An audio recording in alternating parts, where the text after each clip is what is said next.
አለማመን ምንም ጣጣ የለውም ማለት እኮ ነው። ክርስትና ውስጥ አለመኖር ምን ችግር አለው? እንደዛ የምታመን ከሆነ ሰው በሰላም ወደ ሲኦል ይሄድበት።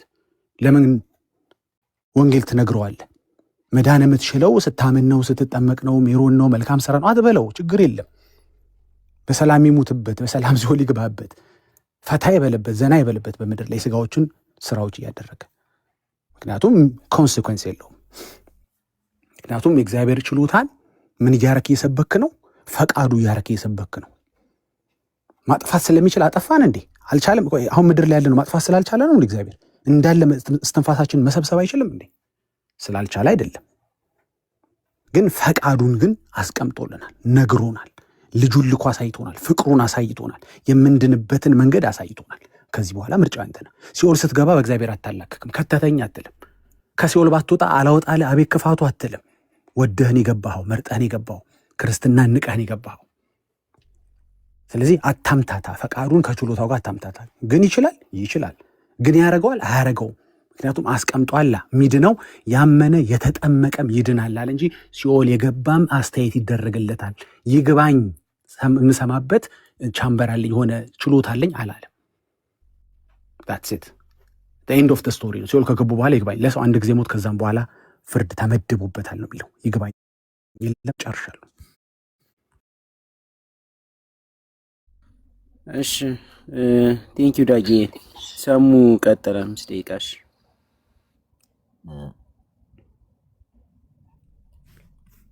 በነገራችን ላይ ደቂቃ አስቀምጥልኝና ዲስከስ እናደርጋለን።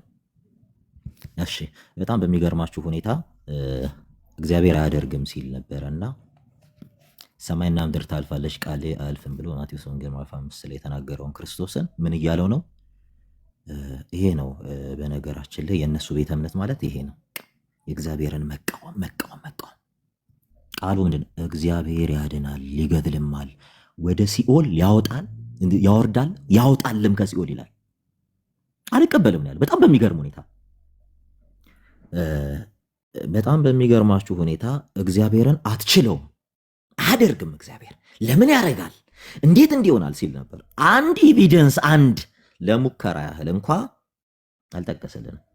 ኦኬ የምትመጡ ከሆነ እና የማርቲን ሉተር ፈስ ነው የሚያድነው። ማርቲን ሉተር እኮ በፈሱ ካስታውት ደመን ሲያደርግ ነበር። በፈሱ ነው በዋንዳሮ ጸሎት ነው። እንምጣ ነው በካትሪን ኩልማን ወንበር ነው። የካትሪን ኩልማን ከኢትዮጵያ ሄደው ተሰልፈው ካትሪን ኩልማን ላይ በረከቷ ጸጋዋ ይደርብን እያሉ ሙሉ ተሰልፈው የነሱ ቤተ እምነት በጠቅላላ ሄዱት የት አገሯ። በጣም እኮ እንትን ለማለት የሚያሳፍር ነው፣ ለማውራት እንኳን የሚያሳፍር። አንድ አርጅታ ክርስቶስን ስትቃወም አርጅታ የሞተችን ሴት ወንበሯ ላይ ተቀምጠን ተሰልፈው ነው ዶላር እየከፈሉ ነው። በነገራችን በዛ ነው የምትድኑት ነው ወይስ ማርቲን ሉተር ሽንት ቤት ውስጥ ሶላ ፊዴ ተገለጠ ለኛ ሽንት ቤቱ ድረስ ከኢትዮጵያ ሄዳችሁ ሽንት ቤቱን እንትን በመተው በዛ ነው። መቼስ ሰው ለማይድንበት ነገር ይሄን ሁሉ ዋጋ አይከፍልም። መቼስ ማርቲን ሉተር ቂጡን እየተከተሉ ፈሱን አይሸቱ ነበር። ምክንያቱም ማርቲን ሉተር ሄድና የታመሙ ሰዎች ይበቃ በኃጢአቱ ስላለ ያሉ ሰው ሄድና ፊት ቂጡን አዙሮ ድው ፈሱን ይፈሳል። ምን ከሰይጣን ሊያላቅቃቸው ሊያድናቸው ማለት ነው። የሰው ልጅ ከሰይጣን ከተላቀቀ ዳነ ማለት ነው። ታስት ይሄን እናንተ ትምህርት ሲጀመር እናንተ አምናችሁ ታውቃላችሁ ወይ? የትኛውን የመጽሐፍ ቅዱስ ክፍል ነው የምታነቡት የምታምኑት? የትኛውን የመጽሐፍ ቅዱስ ክፍል እናውራ እንደ የሸት በቃ በጣም ትልቅ የሚባለው እኔ ከሐዋርያ ጳውሎስ እበልጣለሁ ወይ? ግሩደም ሲስተማቲክ ቴዎሎጂ ፔጅ 1097 ላይ እኔ ከቅዱስ ጳውሎስ እበልጣለሁ ይላል። ግሩደም የምትሉ ትሄድና በአናት ተተክለ ማርቲን ሉተር ሐውልት ላይ ትሰግዳለህ። ትነግረናለህ። በዚህ ላለመዳን ነው ወይንስ በጭንቅላት እየተከልክ እየሰገድክ እንትን እያልክ እያጠንክላት በዚህ ነው የምትድነው? ነው በበርናርድ ነው። በርናርድ በሚባል በርናርድ የማንን ጡት ሲጠባ ነበረ? ሴንት በርናርድ፣ ቅዱስ በርናርድዬ ምናምን እያልክ የኛ ጀግና በርናርድ እያልክ ነው ከኦርቶዶክስ ጋር ኦርቶዶክስን አኪዩዝ ልታደርግ ነው የመጣኸው። አሁን ገጥመኛል። የትኛው ነው? እኛ እግዚአብሔር ያድናል ይገድላል። አዎ ያድናል፣ ወደ ሲኦልም ያወርዳል ያወጣል። አዎ ቅዱሳን ከሲኦል ያወጣሉ ስንል በደንብ ስሙ። በራሳቸው ከእግዚአብሔር በተቀበሉት ቃል ኪዳን እግዚአብሔር ጻድቃንን ስላከበራቸው በእነርሱ ስለሚገለጥ ክብሩን በእነሱ ይገልጥ ስለነበረ ይሄ ነው። ማን ነው በየትኛው ቅድስና ነው ካትሪን ኩልማን ጋር ማን ቅድስት ብሎ ሰየሞልና ካትሪን ኩልማን ድረስ እየሄደ ያንተ ነቢያት ያንተ ፕሮፌቶች ፓስተሮች እየሄዱ ዶላር እየከፈሉ ወንበሯ ለሚቀመጡት? እኛ ጋር ብትመጣ እኮ በነፃ ነው ነው ወይንስ በሃይላንድ እንዲየመቱ ኦሬንጅ ወደ ደም ቀየርን እያሉ ውሃ እየሸጡ ጨርቅ ፓንት ማረብ ምናምን? አሁን ደግሞ ሰሞኑን እያየን ያለ ነው የፓስተሩን እንትን ዚፕ ከፍተው ምናምን ማስተር ቤት ማድረግ ጀምረዋል ቸርች ውስጥ። በዚህ ነው የምትድኑት? በዚህ የእናንተ ድነት እዚህ ጋር ነው ወይ? ሼም አይሆንባችሁም ወይ? ደሆል በኤቪደንስ ማውጣት እንችላለን። ደሆል ግብረ ሰዶም ናቸው። ግብረ ሰዶም ሆነ የእግዚአብሔር መንግስት ሶርስ አለ ወይ? ግብረ ሰዶማውያን ያሉበት ቤተ እምነት ውስጥ ቁጭ ብለህ እንዴት ነው የእግዚአብሔር መንግስት ሶርስ አለ ብለህ የምታምነው? ትልልቅ ረጆች ግብረ ሰዶማዊ ናቸው። ትቀበላለህ? አንተ የእግዚአብሔርን ቃል አትቀበሉም ትልልቁ ሰሙ ጨርሰሃል። ውይይቱ ግን የተነሳው ርዕሱ ሌላ ነው። ዳጊ መጽሐፍ ቅዱስ ላይ የተነሳውን ርዕስ ወደ ማርያም ወሰድከው፣ አንተ ደግሞ ወደ ሌላ ሀሳብ ወደ ግብረ ሰዶም። እንደዛ ከሆነ መወያየት አይቻልም። ምክንያቱም መወያየት የሚቻለው በተነሳው ጥቅስ ብቻ ነው። የተነሳው ጥቅስ ላይ ምንድነው? ኢየሱስ ክርስቶስ ወይም እግዚአብሔር ከሲኦል ያወጣል፣ ከሲኦል የገባን ወደ ገነት ያስገባል በሚለው ነበር ርዕሱ የተነሳ አይደለ? ያንን ርዕስ ማውራት ሲገባን ወደ ሌላ መንገድ እየሄድን ነው። አካሄዳችንን እናስተካክል ለማለት ፈልጌ ነው እኔ። አካሄዳችንን እናስተካክል፣ የእነሱ ስድብ ወይ የዚህኛውን ስድብ ሳይሆን በመጽሐፍ ቅዱስ ላይ የተጠቀሰውን ብቻ በዛ ዙሪያ ብትወያዩ እንደኔ ትክክል ይመስለኛል። ኦኬ አሁንም ቢሆን ወደ ሌላ ቦታ ሳንሄድ ጥያቄና መልስ ወይም ደግሞ ሌላ ማብራሪያ የምትሉት ነገር ካለ 5 ደቂቃ ጨምራችሁ ተናገሩ፣ ወይም ደግሞ የሀሳብ ሰዓት ይስጣችሁ። ሪባትል ሴሽን 5 ደቂቃ ሪባትል ሴሽን 5። ምናልባት ኤርምዬ የተነሳው ርዕሱ አይታችሁት ከሆነ አንደኛ ሳሙኤል ምዕራፍ 2 ቁጥር 6 ያለው ኃይል ቃል ነው። ያ ኃይል ቃል ምንድነው የሚለው? እግዚአብሔር ያድናል ይገድላልም፣ ወደ ሲኦል ያወርዳል ያወጣልም ነው የሚል። ስለዚህ ርዕሱ ምንድነው? እግዚአብሔር ገድሎ ማዳን ይችላል ነው ወይስ አይችልም? ወደ ሲኦል ያወርዳል ወይስ ከሲኦል አያወጣም የሚል ነው መሆን ያለበት ነገሩ። እንደዛ ነው እያልኩ አካሄዳቸው ልክ አይደለም። ምክንያቱም ወደ ሌላ ከነካለ ብዙ ነገር ነው። ዳጊም የሚሄድከው ድንግል ማርያም ላይ ነው። ሰሙሻ የሚሄደው ደግሞ ሉተር ጋር ነው እና ስድብ አልፈልግም እያልኳቸው ነው። ስለዚህ ምንድነው የምታረጉት? ስታረጉት አሁን ሼፕ አስይዙትና ዳጊ እግዚአብሔር ይገላል ያድናል፣ ኦፍ ኮርስ ወደ ሲኦል ያወጣል ያወርዳል። አያወጣም ካልክ አያወጣም ብለህ ሰሙን ሞግተው። ሰሙም ደግሞ እግዚአብሔር ያድናል ይገላል፣ ወደ ሲኦል ያወጣል ያወጣልም ካለ ከተስማማችሁ ተጨባበጡና ተለያዩ እንጂ አሁን ላይ ወደ ሲኦል ገባ ወጣ እግዚአብሔር አያደርግም እንደዚህ ነው የምትሉ ከሆነ በዛ ተወያዩ። ሄዳችሁ ግን ሌላ ፈርዘር ውስጥ መግባት አያስፈልግም ለማለት ነው። እሱን ነው ለማለት የፈለኩ። እኔም ወደ ሌላ አካሄዳችን አስተካክል። ሳሙ ቴንኪዩ። ዳጊ ሀሳብ የምሰጡ ከሆነ ሀሳብ ትስጡና በምትሄዱበት መንገድ ላይ ደግሞ ደቂቃ እናያዝ። ለአሁኑ ደቂቃ ሳልይዝ በሀሳብ ደረጃ የምትናገሩት ነገር ካለ። በነገራችን ላይ መጽሐፍ ቅዱስ ላይ ዲስከስ የምናደርግ መስሎኝ ነበረ። መጽሐፍ ቅዱሱን አልቀበልም ብሎት እግዚአብሔር እንዲያደርግም አለ። ቀጥታ ያው ቅዱሳኑ ላይ ሄዶ ቅዱሳኑን አታክ ማድረግ ነው የጀመረው። ስለዚህ እኛ ደግሞ ከነሱ ጋር ስንወያይ እሾህን በእሾህ ነውና በደቂቃ እናወራ። ሰሙ እንግዲህ ሌላ ትንተናውን ሌላ በኋላ ወይ ማጠቃለል በኋላ ተነትናላችሁ። ኦኬ ወደ ደቂቃችሁ ልሂድና አሁን በምን የምታወሩ እንዳስቆማችሁ መሀል ላይ ምክንያቱም አካሄዳችሁ እዚሁ ጥቅስ ላይ 5 ደቂቃ ስጠን ይበቃናል። በቃ ወደ ሌላ ኢሹ እንዳትሄዱ ከሄዳችሁ አስቆማችኋለሁ። ኦኬ ዳጊ ነው የምትቀጥለው። 5 ደቂቃ ልጀምርልህ ነው፣ መቀጠል ትችላለህ። እሺ እግዚአብሔር ይገድላል ያድናልም ወደ ሲኦል ያወርዳል ያወጣል የሚለው ክፍል የሚገኘው አንደኛ ሳሙኤል ምዕራፍ 2 ቁጥር 6 ላይ ነው። ክፍሉን ስናየው በመጀመሪያ ነገር እስቲ ወደ እንግሊዝኛ እንመልሰውና እናንብበው። ስለምንድን ነው እያወራ ያለው ማለት ነው? አንድ ጊዜ ይቅርታ።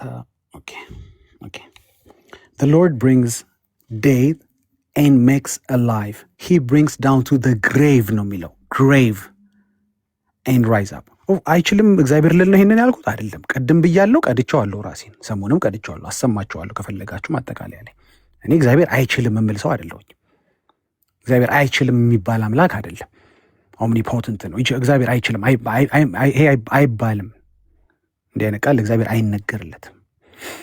እዚህ ክፍል ላይ ግን እየተናገረ ያለው ስለ ሲኦል አይደለም። ግን ስለ ሲኦልም ቢሆን እግዚአብሔር ይችላል። እኔ እንደዛ ነው የማምነው። ብሳሳት ይሻለኛል። እኔ እግዚአብሔር ይችላል ብዬ ብሳሳት ይሻለኛል። አንድ ሰው ቢያሳምን ወይ ቢከራከረኝ ይሻለኛል አልልም። በፍጹም እግዚአብሔር አይችልም የሚል ሰው አይደለሁም። ግን አንድ ነገር አለ። የእግዚአብሔር ፈቃድ ምንድን ነው? ቅድም ተናግረዋል። የእግዚአብሔር ፈቃድ አንተ ሲኦል ከገባህ በኋላ አንተን ከሲኦል ማውጣት አይደለም ፕሮግራሙ። መጀመሪያ ሲኦል ለሰው ልጅ የተዘጋጀም አይደለም፣ ለሰይጣንና ለመላእክቱ የተዘጋጀ ስፍራ ነው። በምርጫ እዛ ካልገባው ካልክ አስገድዶ አያወጣህም። የገባው በፈቃድ ነው። ከሲኦል ካወጣህማ ፈቃድን መልሶ ተጻረረ እኮ ማለት ነው። ፈቅደህን የገባው እኮ አስገድዶ ሲኦል አይከትም መቼም ችሎታ ቢኖረው።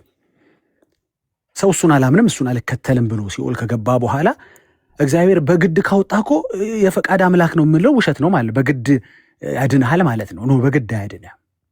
ኦኬ። ሌላው ደግሞ ቅድምም ተናግረዋል፣ አይነካትም። ምንድን ነው እሱ? ለምን ወንጌል ትሰብካለህ ታዲያ? እግዚአብሔር ከሲኦል ያወጣል ብለህ ካመንክ፣ ስለ ችሎታው አይደለም የማወራው።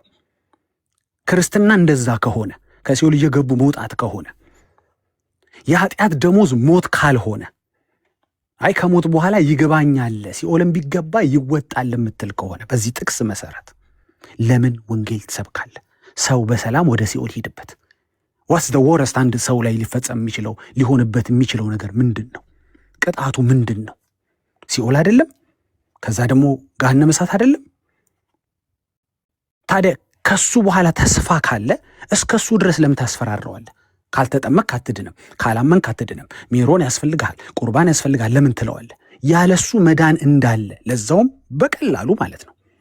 መጾም መጸለይ ሳያስፈልገው፣ መልካም ስራ መስራት ሳያስፈልገው ከሲኦል በኋላ አንተ የምትለው አይነት ማውጣት እግዚአብሔር ካለው ማለት ነው። ስለ ችሎታው አላወራሁም፣ ይችላል። ግን እንደሱ አይደለም ክርስትና።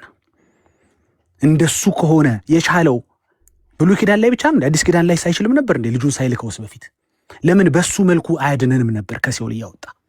ለምን ልጁን ልኮ ከሚያወጣን፣ ልጁን ልኮ ከሞት ከሚታደገን መጀመሪያውኑ ይሄ ማውጣት ይሄ መቻል የቻለው እኮ አንደኛ ሳሙኤል ላይ ልጻፈው፣ ብሉይ ኪዳን ላይ ልጻፈው። ይሄ ችሎታው መቼም አዲስ ኪዳን ላይ አላበቃ። ይችላል አዲስ ኪዳን ላይ። ታዲያ አዲስ ኪዳን ላይም ለምን በሱ መልኩ ለምን ከሲኦል አላወጣንም? ፈቃዱን፣ ፍቅሩን፣ አደራረጉን በልጁ አደረገው። ማን ይጠይቀዋል እንዴ? ትችል የለ እንዴ? ዝም ብለን እንግባና አታወጣንም ለምን አይሉትም ነበር ሰዎች? ለምን ሐዋርያቶች እንደዛ ለምን አይሉትም ነበር?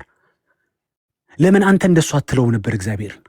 አንደኛ ሳሙኤልን ጠቅሰ እኔ ወንጌል አልሰብክም ቤተክርስቲያንም ዝር አልልም፣ በወረስት የሚመጣው ሲኦል መግባት ነው።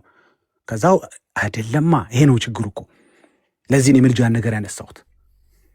ለዚህ ነው ከሲኦል በኋላ ተስፋ የምታወራ ቤተክርስቲያን ውስጥ ያለውን ሰሙን ቻሌንጅ ያደረኩት። ተስፋ የለም ለሰው አንድ ጊዜ ሞት፣ ከዛም ፍርድ ተመድቦበታል። ዕብራውያን 9 ላይ እንደሚናገረው ማለት ነው። ተስፋ የለም ወንድሞቼ። ሲኦል ከገቡ በኋላ ተስፋ የለም። ስለማይችል አይደለም እግዚአብሔር፣ ፈቅደህ ስላደረግከው ነው፣ ወደህ ስላደረግከው ነው፣ ህይወትን እምቢ ስላልክ ነው፣ የልጁን የመስቀል ስራ ስላክፋፋህ ነው፣ ቻንስ አለ ብለህ ስላላገጥክ ነው፣ እዛም ብገባ በእንትናና በእንትና አወጣለሁ የሚል ተስፋ ስላለ ነው። አዎ ልክ እዚህ ቃሉ ላይ እንደሚናገረው ይችላል፣ ግን አያደርገውም። አለበዚያ የልጁን ደም ማክፋፋት ነው። አለበዚያ የላከበትን አጀንዳ ልጁን የላከበትን የልጁን ስቃይ የልጁን መከራ ማክፋፋት ነው። በፕሮግራም ያደረገው ነገር ነው።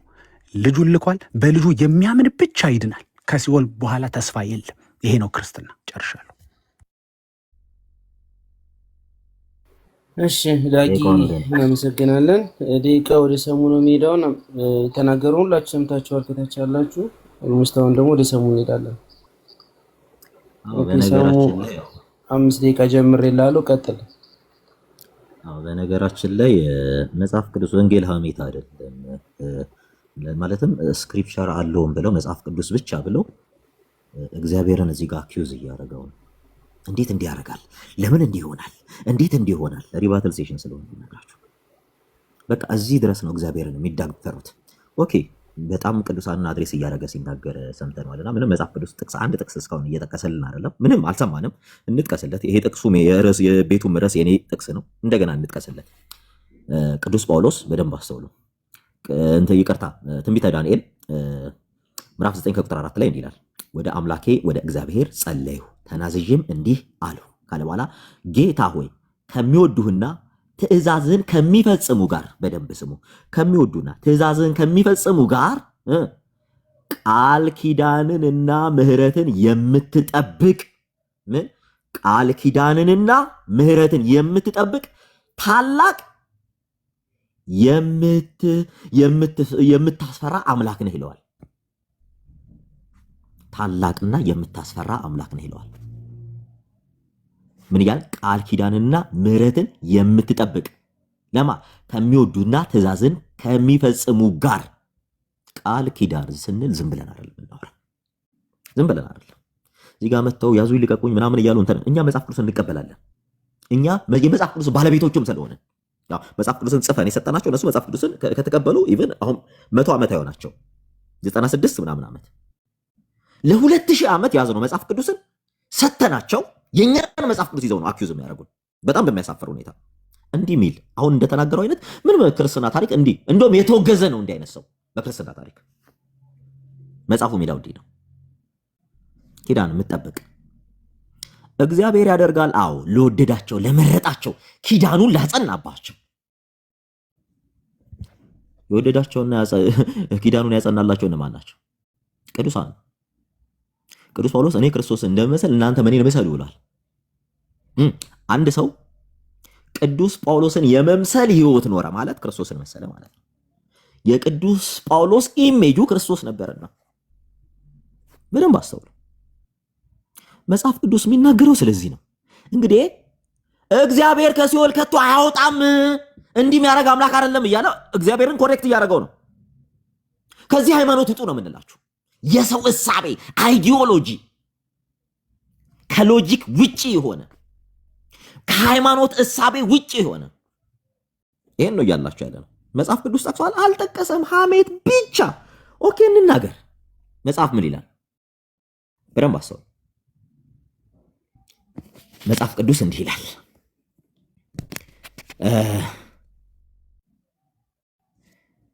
የማቴዎስ ወንጌል ምዕራፍ 4 ከቁጥር 34 እስከ 35 እውነት እላችኋለሁ ይላል ይህ ሁሉ እስኪሆን ድረስ ይህ ትውልድ አያልፍም ካለ በኋላ ሰማይና ምድር ያልፋሉ ቃሌ ግን አያልፍም አለ ጌታ ለደቀ መዛሙርቱ። ቃሌ አያልፍም ያለን ጌታ ተሳሳሃል እያለ በድፍረት ሲናገረው ነበር። ኪዳኑን አጸናለሁ አለ። እሱ የኦሪት ዘጸአት ምዕራፍ 20 ከቁጥር 5 ጀምሮ ስታነቡ ለሚጠሉኝ ይላል የአባትን ፍርድ በልጆች ላይ የማመጣ እስከ 3 ትውልድ የአባትን ፍርድ በልጆች ላይ የማመጣ ይላል። ለሚወድኝ ትእዛዜን ለሚጠብቁ ካለ በኋላ እስከ 1000 ትውልድ የአባቶችን ኪዳን የሚጠብቅ ነኝ እያለ ይናገራል። ኦሪት ዘጸአት ምዕራፍ 20 ከቁጥር 5 ጀምሮ አንብቡት። እስከ 1000 ትውልድ 1000 ትውልዱ ድረስ ይላል። 1000 ትውልድ እዚህ ጋር አሁን የመጽሐፍ ቅዱስ ያረዳድ ስንኩልነት መሆኑን የምታረው እሺ በቃ ሁሉም የመጣ ሚድን ይመስላችኋል? አይደለም። ይሄ ትምህርት ይፈልጋል። አረዳድ ይሄ ነው። እናንተ ከክርስትና አረዳድ ውጪ ናችሁ፣ ለክርስትና አትሆኑም፣ ክርስቲያን አይደላችሁም ስንል በኤቪደንስ ነው። እነዛ ማን ናቸው? በእነዚያ ትእዛዙን በሚጠብቁ ክርስቶስ እስከ 1000 ትውልድ በሚምራቸው መንገድ ሄዱ፣ እነርሱን የመሰሉ እግዚአብሔርን ወደ መምሰል ላደጉ። ቅድም መምህር ድል በድል ሲናገር ነበር። ማንም ዞረ ዘለ መተ ምናምን እንዴ የለም። ይሄ እሱ ያንተ አረዳድ ነው። በል እዚህ ጋር መተ ኃጢአት የሰራውም ሌባውም አመንዝራውም ከዛ የሚወለድ ሁሉ ይድናል እያለ ነው መጽሐፍ ቅዱስ አይልም። ክርስቲያናዊ ጭንቅላት ስለሌላችሁ ነው እናንተ ጥላቻ ስላረገዛችሁ በሃይማኖት ስም ሌላ ስለሆናችሁ። ስለዚህ መጽሐፉ ምንድን ነው የሚለው? ተራፋታ አድርገን አካሄድን ነው። አካሄድ ምንድን ነው? መጽሐፍ ቅዱስ እንዲህ አይነት መንገድ የለውም። እሺ አካሄድ ምን ነበር? በቃ ስትናገር መጽሐፍ ላይ ብቻ ነው፣ መጽሐፍ ቅዱስ ላይ ብቻ ነው የምታወራው። መጽሐፍ ቅዱስ ላይ ብቻ ስታወራ እናንተ ወይም እነሱ እያልክ ጥቆማ አያስፈልገውም። ኦልሬዲ ሰዓትንም ስለጨረስክ ብዬ ነው ወደ መጨረሻ ደቂቃ የምትናገረው። ልክ ስላልሆነ አንድ ደቂቃ መልስልኝና ኖ አንድ ደቂቃ መልስልኝ። ኖ ኦልሬዲ ደቂቃው 20 ሰከንድ ነበር የቀረው። 20 ሰከንድ ኖ በቃ ጨርሰሃል። ይቅርታ ሰለስ ለምንድን ነው የጨረስኩት? አስቁመኝ። ለምንድን ነው የጨርሳል የምትለኝ? ኖ 20 ሰከንድ ነበር። አካሄድ ልክ አልነበረም አልኩህ እኮ መልስልኛ። 20 ሰከንድ አይደለም እያወራሁ እያለ 30 ሰከንድ ላይ ነው ያስቆምከኝ። ኖ 20 ሰከንድ ነው እያየሁት ነበር ደቂቃውን እና በቃ አሁን አካሄድ እያልኩ ነበር። አካሄድ እንደው በቃ 20 ሰከንድ አውራ 20 ሰከንድ ግን አካሄድን አስተካክለው አውራው ነው 20 ሰከንዱ ሳረግልህ አካሄድ ነው። ስለዚህ ሐሳቤን ኢንተራፕት ስላደረግከው አንድ ደቂቃ አድርግልን፣ ሐሳቤን ስለበተንከው። ምክንያቱም እኛም ማስቆም እንችል ነበር መሀል ላይ ሲናገር። እነሱ በቅዱሳኑ እንዲህ ስለሚሉ ነው ሲያወራ ነበር። ሰሙ እየተናገረ የነበረ መጽሐፍ ቅዱስና መጽሐፍ ቅዱስን ብቻ እየተናገረ እነሱ ጋር በቅዱሳኑ እንዲህ ስላለ ነው እያለ ሲያወራ ነበር እንዴ? እኔ ረጅም ሰዓት እኮ እየሰማሁት ነው እኮ እንዴ። ይቅርታ መምህር ትሩላ ምን እያለ ነበር ሲናገር የነበረው? እነሱ ጋር በቅዱሳኑ በእንዲህ መዳን ስላለ ነው እንዲህ ሚሏችሁ ምናምን እነሱ ጋር አትግቡ ምናምን ሲል አልነበር እንዴ? አራለ ኦኬ። አሁን 20 ሰከንድ ነው የፈለከው? 20 ሰከንዱ ልጨምርልህ። አውራ አንድ ደቂቃ አድርግልኝ፣ ምክንያቱም ሐሳቤን ነው የበተንክብኝ። ግድ የለም ሰሙ 20 ሰከንድ ይበቃል። በቃ ችግር የለውም። 20 ሰከንድ በቂ ነው። 20 ሰከንድ ነው በሰዓቱ እናወራ። ቀጥላውን ጀምሬልሃለሁ። ኦኬ ሲኦል አይወጣም ሰው እንዲህ አይሆንም ሲለን ስንሰማ ነበረ። እግዚአብሔር ወደ ሲኦል ያወርዳል ወደ ሲኦል ያወጣል እያለ መጽሐፉ ቃል በቃል እየተናገረ ነው። ሪባትል ሴሽን ስለሆነ ነው ሜንሽን እያደረኩት ማወራው። እግዚአብሔር ሲፈልግ ሲኦልንም ገሃነምንም ማጥፋት የሚችል አምላክ ነው። ሁሉን ቻይ ኤልሻዳይ ነው። እሺ ጨርሰናል። የኛ አምላክ እግዚአብሔር ጨርሰናል።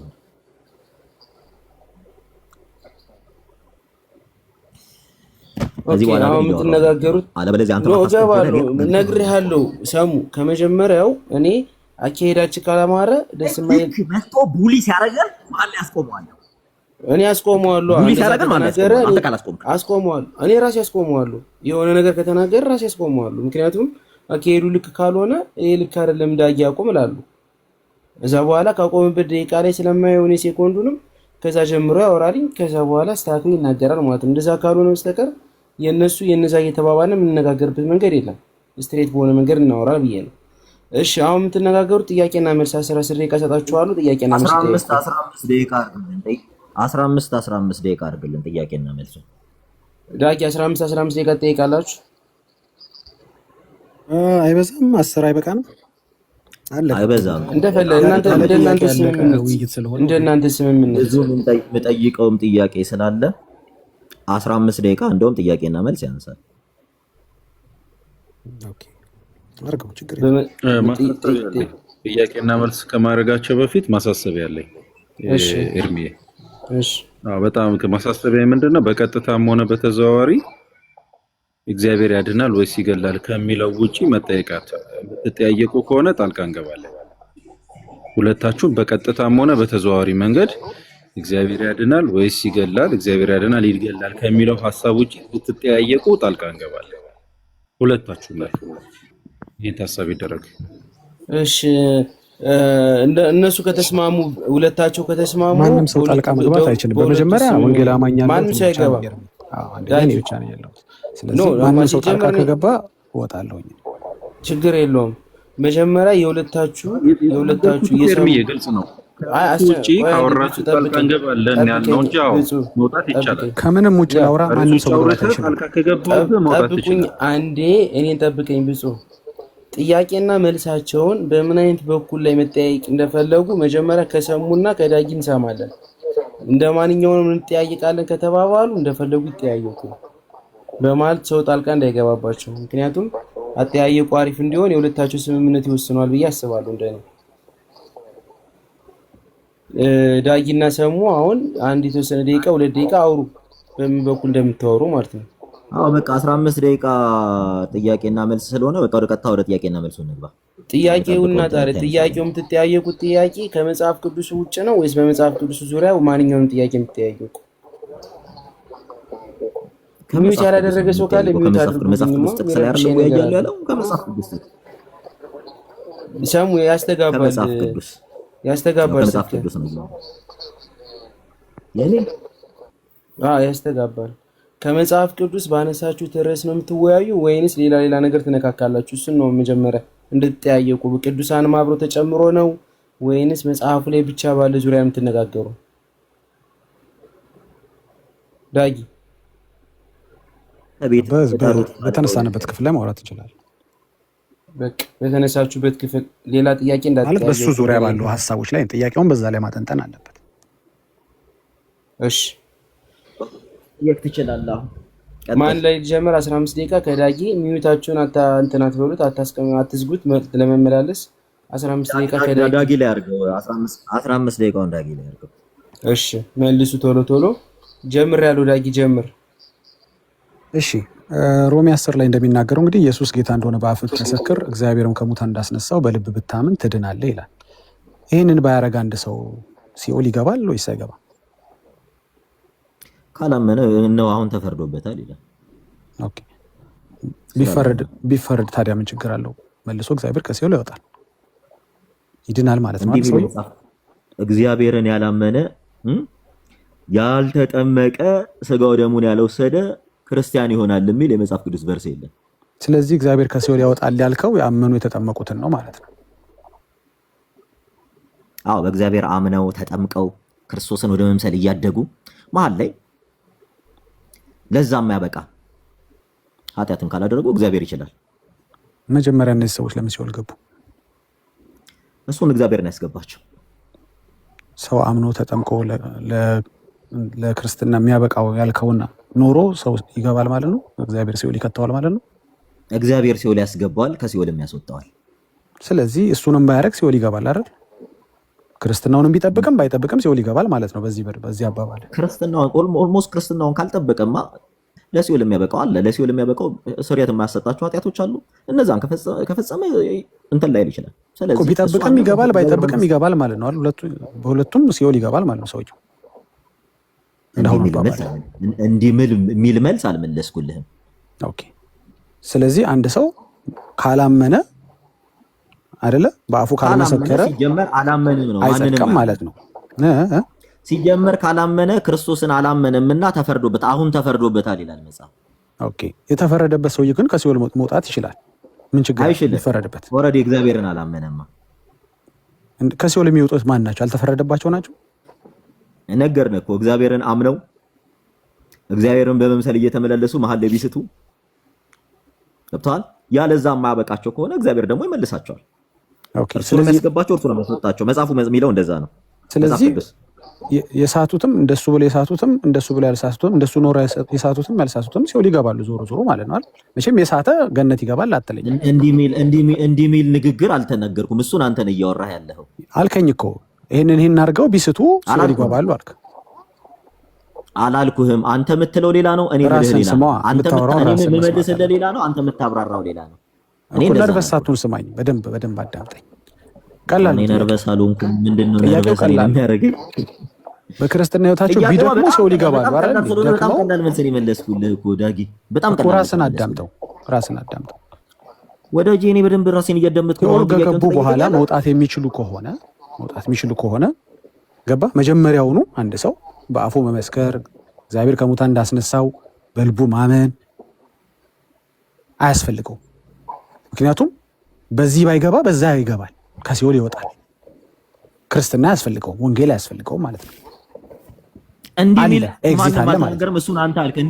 እንዲህ አይነት ሰው ሲኦል አይደለም ገሃነም ቪአይፒ ነው የሚገባው። ምን አይነት ሰው ከሲኦል እንደሚወጣ ከመጽሐፍ ቅዱስ የሚናገረው አይነት ሰው እሱን ካራክተራይዝ አድርግልኝና እሱን ልመልስልህ። መረጃ አምጣ። እንዲህ ከሆነ ከሲኦል ይወጣል፣ እንዲህ ከሆነ ግን ከሲኦል ይወጣል የሚለው መረጃ አስጣ። ወዳጄ በደንብ ስማ። እኔ መጽሐፍ ቅዱስ ነው ኤቪደንስ መረጃ ፈልገው መረጃ መጽሐፍ ቅዱስ ነው።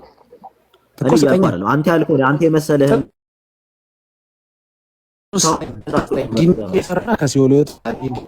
ስለዚህ እንድመልስልህ ተረጋጋ። ምን ይላል መሰለህ? አሁንም ቅድም የጠቀስኩት አንደኛ ሳሙኤል ምዕራፍ 2 ከቁጥር 6 እስከ 9 እግዚአብሔር ያድናል፣ ይገድልማል፣ ወደ ሲኦል ያወርዳል፣ ከሲኦልም ያወጣል። እነማን ናቸው? ለዚህ ቃል የታመነ አምላክ ነው። ምክንያቱም ሰማይና ምድር ያልፋሉ፣ ቃል ግን አያልፍም ያለው ከሲኦል የሚወጣው ማን ጌታ እግዚአብሔር ነው። ያወጣል አይደለ? ከሲኦል ያወጣ መጀመሪያ ግሬቭ ነው የሚለው፣ ስለ ሲኦል አይደለም የሚያወጣው። ችግር የለም ሲኦል ብለን እናስብ። ነገርኩህ እኮ አዎ ስለ መቃብር ዳግም አልሰማህም? ነገርኩህ እኮ በጣም ከሲኦል የሚወጡ እነማን እንደሆኑ ነገርነህ። መረጃ ግን አልሰጠኝም። ኦኬ ቆይ ሲኦል እዚህ ጋር የተጻፈው ሲኦል አይደለም እያልከን ነው? የጠየኩን መልስልኝ። እነማን እንደሚወጡ ከሲኦል ንገረኝ፣ መረጃውን ስጠኝ። ንገረኝ ሰው መረጃውን ስጠኝ እኮ እነማን ያወጣል ነው የሚለው እንጂ እነ ከላይ ይወጣሉ እነ ከላይ ይወጣሉ ነገር የለም። ቆይ ኦኬ ስማቸውን ልጥቀስልህ። በስም ነው የምትፈልጋቸው? መረጃ እንደሚወጡ መረጃ እነማን እንደሚወጡ ምን አይነት ህይወት ውስጥ የገቡ ይሄው እንደሚወጡ እኮ መጽሐፍ ቅዱስ አንደኛ ሳሙኤል ምዕራፍ 2 ከቁጥር 6 እስከ 9 በደንብ ሁሉም ይወጣል። ሁሉም ሲኦል ያድናል ካለ በኋላ ሲኦል የገባ ሁሉ ይወጣል። ወደ ሲኦልም ያስገባል። ሲኦል የገባ ሁሉ ይወጣል። ይሄው ይወጣል አለ እኮ መጽሐፍ ቅዱስ። ኦኬ ሲኦል የገባ ሁሉ ይወጣል ማለት ነው። መጽሐፍ ቅዱስ እግዚአብሔር ቃል ስላለኝ ሲኦል የገባ ሁሉ ይወጣል ማለት ነው። እግዚአብሔር ሲኦል ያስገባውን ያስወጣል ብለን እናምናለን እኮ። ታምናላችሁ? ስለዚህ ሲኦል የገባ ሰው ይወጣል። እኛ ክርስቲያኖች ነን እኮ ታምናለህ እንደዛ? አባቱ ይሄው እግዚአብሔር ሲኦል ያስገባል፣ ሲኦል ያስወጣል፣ ይወጣል። ይሄው መጽሐፍ ቅዱስ እየነገርን ነው።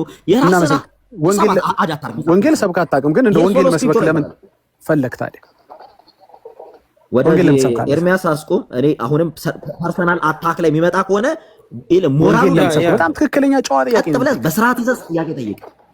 ወንጌል ለምትሰብክ ጥያቄ ጠይቅ። አንተም እንኳን ወንጌል ሰብካል ዱዳው ነህ። መጽሐፉ ላይ እየሄዳችሁ ስለዚህ መጽሐፉ ላይ ነው። አንድ ሰው ከሲኦል መግባት ወንጌል ጥያቄ ነው። እየሄዳችሁ ሳይሆን በስርዓት ያለ ስድብ ጥያቄ ጠይቅ በለው። ጥያቄ ያለ ስድብ ነው እየጠየቀ ያለ ወንጌል ሰበክ ወይ ነው ያለ። ወደ እንትኑ ሂድ። መቼም አንድ ሰው ሲኦል የሚገባው ወንጌል ስለተሰበከውና ስላልተሰበከው ነው። እንትን አትበለ ወንጌልን ስለተቀበለና ስላልተቀበለ አባቱ ደቂቃዎችን ትይዝልኛለህ። ሌላ ጥያቄ አለ? ምንም የሚያገድልኝ ማንም ሰው ከሲኦል የሚወጣ ከሆነ ወይ ደግሞ ማንም ሰው አይወጣም በለኝ። ማንም ሰው አይወጣም የምትል ከሆነ መረጃ ማምጣት አለብህ። አንዱ ማንም ሰው ከሲኦል ይወጣል ብለን አልተናገርንም። ኦኬ ማንም ሰው ከሲኦል እነ ከሌለው የሚወጡት የምትል ከሆነ መረጃ አልተናገርንም። ኦኬ ጥሩ። ማንም ሰው አይወጣም ማለት ነው። ማንም ሰው የማይወጣ ከሆነ የሚወጡት እነማን ናቸው? መረጃ ስጠን። የሚወጡ የለ ኦሪት ዘጸአትን ትሄድና ምዕራፍ 20 ከቁጥር 5 ጀምሮ ያለው በደንብ ታነበዋለህ። መረጃ ነው። እነማን ከሲኦል እንደሚወጡ ይነግርሃል። እነማን ይወጣሉ ይላል። ንገረኝ። ቅድም እኮ ሰብራራ ጊዜን አትግደል። ንገረኝ በግልጽ ኦሪት ዘጸአት ምዕራፍ 20 ምኑን መጽሐፉን እንዳነበብልህ ነው። መጽሐፍ ቅዱሱን መረጃ ስጠኛ። መረጃ ስጠኝ። እሺ ኦሪት ዘጸአት ምዕራፍ 20 እሺ ከፍተዋለሁ። ንገረኝ። ከቁጥር 5 ጀምሮ አብበው። ኦኬ ቁጥር 5 አትስገድላቸው፣ አታምልካቸው በሚጠሉኝ እስከ 3ኛ 4ኛ ትውልድ ድረስ የአባቶችን ኃጢአት በልጆች የማመጣ ይላል። እሺ ምንድነው? እነማን ይወጣሉ ማለት ነው? በዚህ ምክንያት አይ እንዳለ ማንበብ አልችልም። ጥያቄና መልስ ላይ ነን ያለነው። አፋልገኝ ከሆነ ሌላ ጊዜ ላፋልገኝ። እኔ አንብብ ያልኩ ከ5 እስከ 6 ያለውን ክፍል ነው አንብብ ያልኩ። አንብብ። ኦኬ 6 ልጨምርልህ? ኦኬ ለሚወዱኝ ሆልድ ለሚወዱኝ ጀግን አትፍራ። እሺ ካቋረጥከኝ በአንተ ተራ ቀልዳለሁ። አትቀልድ። ለሚወዱኝም ትእዛዜን ለሚወዱኝም ትእዛዜንም ለሚጠብቁ እስከ ሺህ ትውልድ ድረስ ምህረትን የማደርግ እኔ እግዚአብሔር አምላክ ቀጥተኛ አምላክ ነኝና እነዚህን ከሲኦል አወጣለሁ ይላል። ቀጥተኛ አይደለም። በስርዓት አማርኛውን አንብብ። ቀናተኛ አምላክ ነኝ። እነዚህን ከሲኦል አወጣለሁ ይላል። ቀጥተኛ አይልም። እነዚህን ከሲኦል አወጣለሁ ይላል። ቀናተኛ አምላክ ወዳጄ እነማን እነዚህ ናቸው ከሲኦል የሚወጡት? እነዚህ ናቸው ከሲኦል የሚወጡት? አዎ። የታለ አሳየኝ። ከሲኦል ይወጣሉ። አዎ እስከ ሺህ ትውልድ የሚኖሩ እኮ የታለ? እነዚህ ከሲኦል ይወጣሉ የሚለው ተሰጠነ እኮ። ይሄው መረጃ ነገርነ። እስከ ሺህ ትውልድ ምምር አለህ እኮ። መጀመሪያ እነዚህ ሲኦል መግባታቸውን መረጃ ስጠኝ። መቼም ከገቡ በኋላ ነው የሚያወጣቸው አይደል? ሳይገቡ ነው የሚወጡት። እንደነዚህ ሳይገቡ ነው የሚወጡት። አባቱ ምንድነው? እነዚህ ሳይገቡ ነው የሚወጡት። ምንድነው ክፍሉ የሚለው? ዛሬ ነው አይደል ያነበብኩት? እነዚህ ሳይገቡ ነው ወይ የሚወጡት? ወይ ነው ሳይገቡ ነው? የስም ዝርዝር አይደለም። ቆይ የስም ዝርዝር ልስጥ እንዴ? የስም ዝርዝር ልስጥ? ትውልድ እኮ አልከኝ። ችግር የለውም። ትውልድ የሚል ስላለ ችግር የለውም። ይሄ ትውልድ ሳይገባ ነው ወይ የሚወጣው? ጥቅስን አንብብ ተብለህ ያው ጉሮሮ ተይዘው አነበብክ። ስም ዝርዝራቸው ነው የምትፈልገው ከዚህ በላይ? እኔ ቀልዳለሁ በራሴ ጊዜ እስከ ሺህ ትውልድ የሚማሩት ብለህ እነማ? ኦኬ ስለዚህ እነዚህ ሺህ ትውልድ የሚማሩት ሲሆን አልገቡም። ይመለስልኝ። በጣም ትክክለኛ ከጥቅሱ ጋር መረጃ እስከ ያለ ጥያቄ ነው። ይሄ ሺህ ትውልድ ያልከው ገብቷል ሲኦል ወይስ አልገባም? መቼም ስለ መውጣቱ የምናወራው ከገባ ነው። ሳይገባ ወጥቷል አልወጣም የሚለውን አናወራም። መጀመሪያ መግባቱን አሳየን። ምህረት ነው የምናወራው። እየሰማህ ነው? ምህረት ስለበዛላቸው ስላልገቡ ነው እንዴ ጥቅስ ያመጣህልኝ? እኔ እኮ የጠየቅኩህ ሲኦል ስላልገቡ ምህረት ስለበዛላቸው ምህረቱ ስለደረሳላቸው ቀናተኛው አምላክ ስለረዳቸው ስለወደዳቸው ትእዛዙን ስለጠበቁ አይደለም። ታዲያ የሚወዱትና ትእዛዙን የሚጠብቁ ሲሆን ኦኬ ጥያቄ አልገባህም ማለት ነው። እኔ ጠየቅኩህ ሲኦል ከሲኦል የሚወጡ ስለምጠይቀህ ችግር የለውም። ኦኬ ኢንተራፕት አድርገኝ። መንተባተብ መጫጫው እኮ አያስፈልግም። አሁን መጠይቀህ እነዚህ ገብተው ከሆነ ገብተዋል በለኝ። ተረጋጋና ጠይቅ። ዛሬ ሰሙን ገጥማ በዘጸአት 20 መሰረት ቁጥር 5 መሰረት እነዚህ ገብተዋል ሲኦል።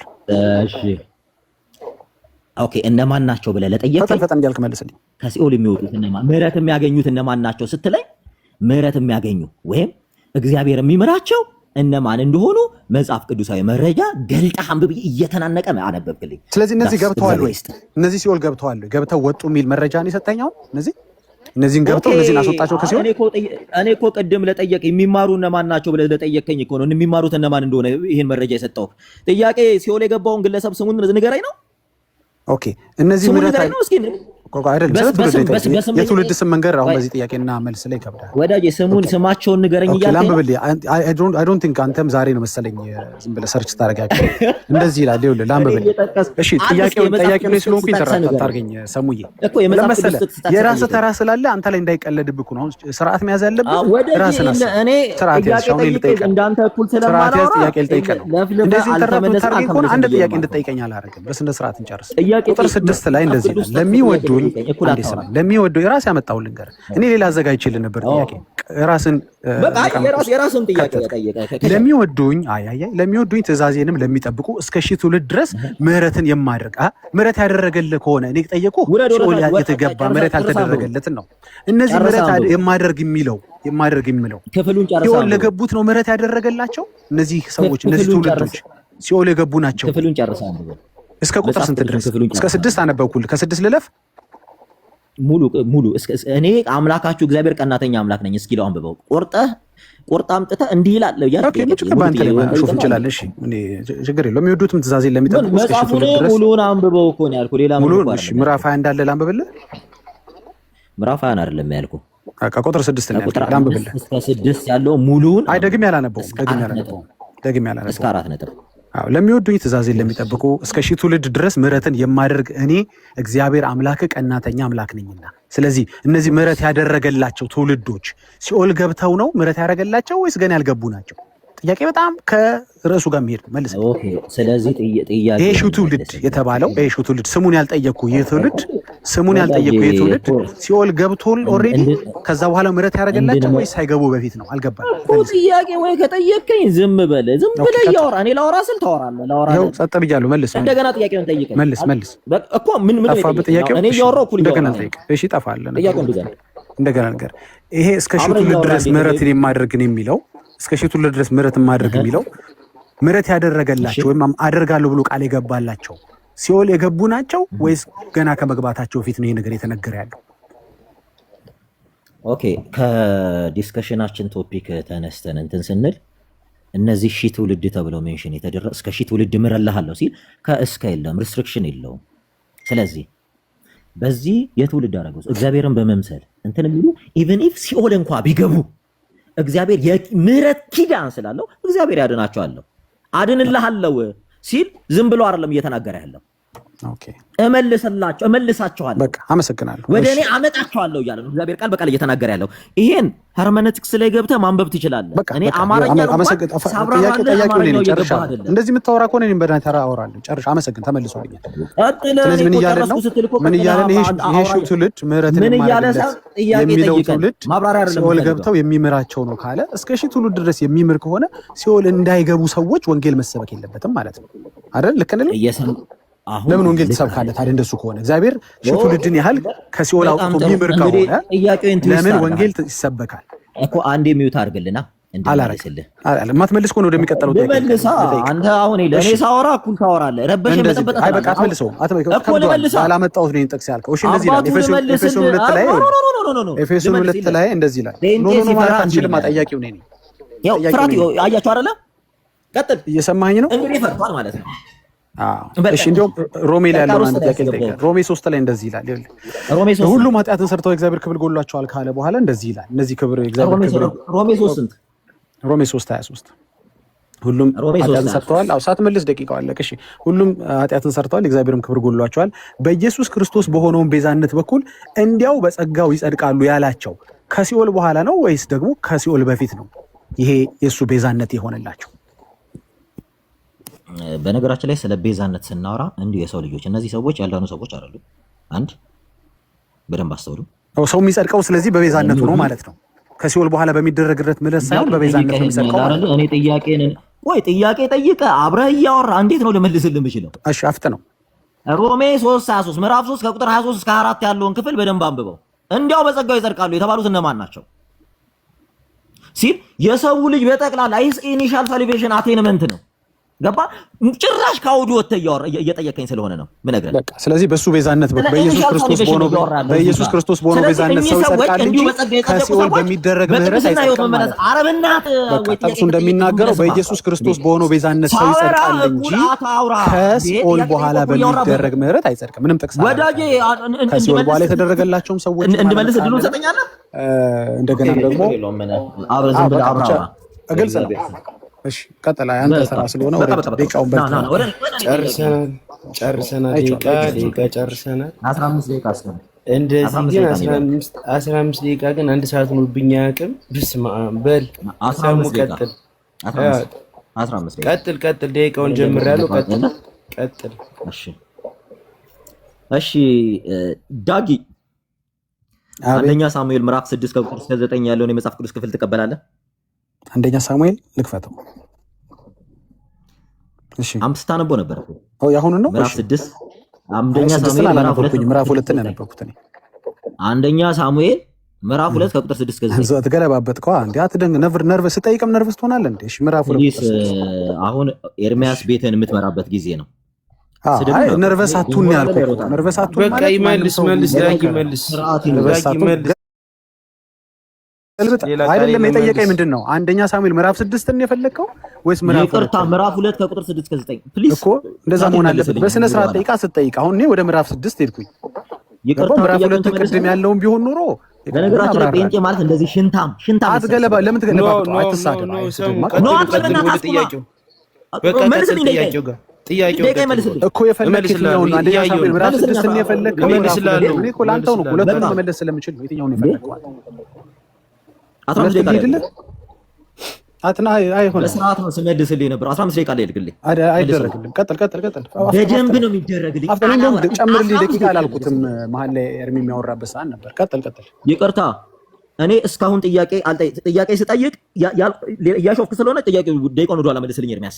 አይደለም መጀመሪያ ወሰን 6 ነው የፈለከው ምዕራፍ 2 ነው የፈለከው? በመጀመሪያ ኤርሚያስ ሰዓቴን መልስልኝ ወደኋላ። አይ መመለስ ብሎ ነገር የለም። እያወራ ነው። እኔ እናንተ እያወራ ነው። ጀመር ለነ ዳጊ ለነ ኤርሚያስ አታግዝ ኤርሚያስ። ምንም ማለት እኔም ላይ ገብቷል። ቀጥል። ደቂቃዬን መልስልኝ። 15 ደቂቃ ላይ አድርግልኝ። ደቂቃን ቀጥል። ተጫወት። ዝም ብለህ እንትን በል። መጠይቀው በጣም ብዙ ጊዜ አለ። አሁን ቀጥል። ደቂቃው ጋር ታገለ ጥያቄ ጋር ሂድ። ነርቨስ ሆንክ እኮ ስትጠይቅም ነርቨስ ነው። ረጋ ብለህ ጥያቄን ጠይቅ። ሰሙ ረጋ ብለህ ጥያቄን ጠይቅ። ምጣለቀ ነገር አይደለም። ተረጋጋ እንጂ ሌላ ነርቨስ ውስጥ ነው። ጥያቄን እንዳትጠይቅ እየተደረግክ እኮ ነው። ጠይቅ ጥያቄን። ረጋ ብለህ ጠይቅ። አክሊል ድል በድል ሚውት አድርግልንና አንደኛ ሳሙኤል ምዕራፍ 2 ከቁጥር 6 እስከ 9 እግዚአብሔር ያድናል፣ ይገድላል፣ ወደ ሲኦልም ያወርዳል፣ ያወጣል። እግዚአብሔር ወደ ሲኦል ያወጣል ያወርዳል ብለህ ታምናለህ? ጥያቄ ይሄ ነበር መጀመሪያ። ስለዚህ ከዚህ በኋላ ወደ አንደኛ ሳሙኤል ምዕራፍ 6 አንሄድም ማለት ነው አይደለ? 2 ላይ ብቻ ነው ያለው። እሺ ስለዚህ አንደኛ ሳሙኤል ምዕራፍ 2 ብቻ ነው። ሆስት እባክህ እንዲህ የሚያደርግ ከሆነ አንድ ኖ ሲጀመር ይቀጥል፣ ችግር የለውም። 2 ነው ካልክ ነው በፈለከው በሁለቱም ሜስ ነው። ደቂቃዬን እስቲል 11 እንደዚህ ይላል እግዚአብሔር ይላል። ይኸውልህ ቆይ ላንብብልህ። አይ ቲንክ አንተ ወዳጄ አንብቤ ነው የጠየቅኩት። ጥያቄውን መልስ። ኦኬ ላንብበው። የትኛው እንደሆነ ማወቅ አለብኝ። እግዚአብሔር ይገላል፣ ያድናል፣ ወደ ሲኦል ያወርዳል። እዚህ ጋር እያልኩ ነው የተቀበልኩ። ያነበብኩት ላንብበው አንድ ጊዜ። ሳላነብም አልመልስም። ምን እንደምትጠይቀኝ ማወቅ አለብኝ። አንደኛ ሳሙኤል ምዕራፍ 2 ቁጥር 6 ነው እንዴ? እሺ እግዚአብሔር ይገላል፣ ያድናልም፣ ወደ ሲኦል ያወርዳል፣ ያወጣል ይላል። ይሄን የፈለከው? ጥያቄ ጠይቄያለሁ። ጥያቄው መልስ። ምንድነው ጥያቄ? የጠየቁን ጥያቄ መልስ። ሰሙ ጥያቄን አቁመው። 15 ደቂቃው ካልተመለሰልህ እንዳትጠይቅ። ጥያቄን አቁመው። 15 ደቂቃው እንደ አዲስ ካልተመለሰልህ እንዳትጠይቅ። አቁመው። ሰሙ አቁመው። እንደዚህ አይነት ቀልድ እዚህ ብልግና ነው የሚሰጠው። ኤርሚያስ ግን ኦርቶዶክስ ላይ ምን በጣም ነው የምታሳፍረው ኤርሚያስ። ሚውት አድርጉት። ሌሎች በጣም ታሳፍራለህ። የምን እግዚአብሔርን ታሳፍራለህ። እየሰማሁ ምንድን ነው ነው የምጠይቀው? አይደለ? 5 ደቂቃ ሙሉ ጥያቄ ጠይቄው ጠይቅና እኔ እጨምርልሃለሁ ብያለሁ። እኔ እጨምርልሃለሁ ካልኩ አንተ ጠይቅ ካልኩ መጠየቅ ነው። ሌላውን ለምን ትሰማለህ? ጠይቀውን እንደ ይሄው እኔ እየጠየቅኩ እኮ ነው። 5 ደቂቃ አለፈ። ጥያቄ ጠይቄዋለሁ። ጥያቄ እየመለሰ አይደለም። እኔ ደቂቃ እጨምርልሃለሁ። ጠይቅ። እየሰማሁ ነው እኔ። እሺ ቴንክ ዩ ቀጥል። ማለት እየጠበቅኩት ነው ነው። ዳጊ ሚዩትን አንሳለት። አቤት። በነገራችን ላይ በእኛ ፊት በመጽሐፍ ቅዱስ ይዘው እንዲህ ፊታችን ላይ ቆይ ሽንታቸውን የሚሸጡት ምላችሁ ለዚህ ነው። ቀጥል። እንዴ አንደኛ ሳሙኤል ምዕራፍ 2 መጽሐፍ ቅዱስ አይደለም እንዴ? ሰውዬ ጥያቄ ጠይቄያለሁ። ጥያቄ ይመልስ። እሺ ጥያቄ እንድገምልኝ። በመካከል ብዙ ሰው የከፈተ ማይክ እያወራ ነበር። ግልጽ አይደለም። ጥያቄ እንድገምልኝ። እግዚአብሔር ወደ ሲኦል ያወርዳል ያወጣል፣ ወደ ሲኦል ያወርዳል ከሲኦልም ያወጣል ይላል። እንደዛ አይልም። ጥቅሱንም ያየኋል መሰለኝ። እግዚአብሔር ያድናል ይገላል፣ ወደ ሲኦልም ያወርዳል ከሲኦልም ያወጣል። አትገለባብጠዋ። እንደዛ አይልም። እግዚአብሔር ይገድላል ያድናልም፣ ወደ ሲኦል ያወርዳል ያወጣል። ምን መጽሐፍ ቅዱስ ከሌለ ወይ በቪዲዮ አድርጌ አንብብልህ። ነርቨስ ሆነ ሁሉ ነገር እያበለሻሸውን ደቂቃን ተጠቀምበት። እሺ ጥያቄ ምንድን ነው? ኦኬ ኤርሚያስ እባክህ ሌላ ጴንጤ ካለ እውቀት ያለው ሰው አስገባ። ዳጊ ጥያቄውን ይድገምልኝ ኤርሚያና አንተም ደግሞ ጣልቃ አትገባ። ኖ ጣልቃ እየገባሁ አይደለም። መልስለት። እሺ መልስለት። ጥያቄውን ይንገረኝ። ምንድነው? አንደኛው ጥቅሱን ግልብጥብጥ እያደረገው እሱ ራሱ በደንብ ያነበበው ማለት ነው። 6 ደቂቃ አልፎኛል። 6 ደቂቃ አልፎኛል። ቅድም ጥያቄ ነው ለምን አትጠይቀም? ሰሙ አጓጓህን እኮ አንተ ወዳጄ። ጥያቄን ጠይቄ ያለው ጥያቄውን ትመልሳለህ አትመልስም? ምንድነው ጥያቄ? ንገረኝ። አሁን ዘማሪ ነህ አፈር ብላ